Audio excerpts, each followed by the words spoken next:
tu sei pronto a ripeterlo? Sì, speriamo di sì, certo non è una Super 2000, però una bellissima macchina.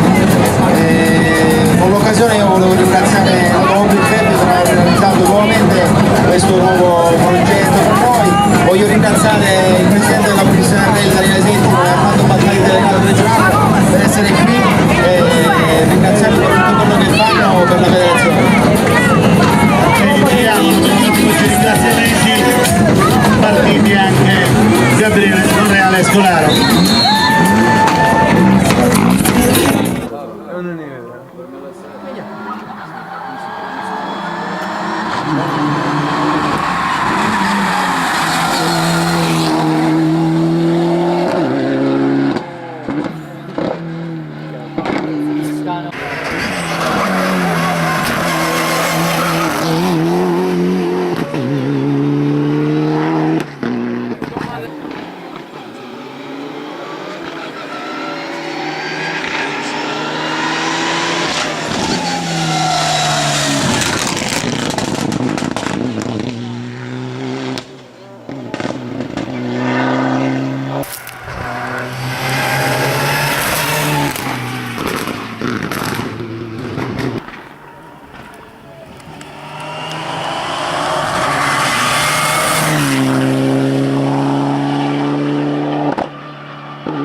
Allora abbiamo premiato il podio, andiamo velocemente con tutti gli altri a seguire, i primi Ci sono con me Maurizio, i quarti assoluti. Pronti con le coppe, numero 4 anche la loro vettura, Gabriele Monreale e Scolaro. Foto di rito e poi un saluto veloce da parte del nostro Gabriele.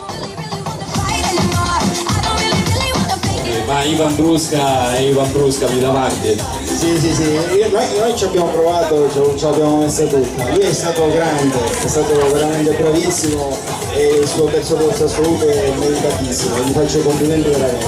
Il tuo quarto posto con sorriso ripaga il tutto. Gabriele Monreale, quarto assoluto al Rally dei Templi 2018, navigato da Giuseppe Scolaro con la loro Mitsubishi Evo 9. Andiamo subito avanti perché abbiamo tempi molto ristretti per premiare tutti gli altri piloti a seguire.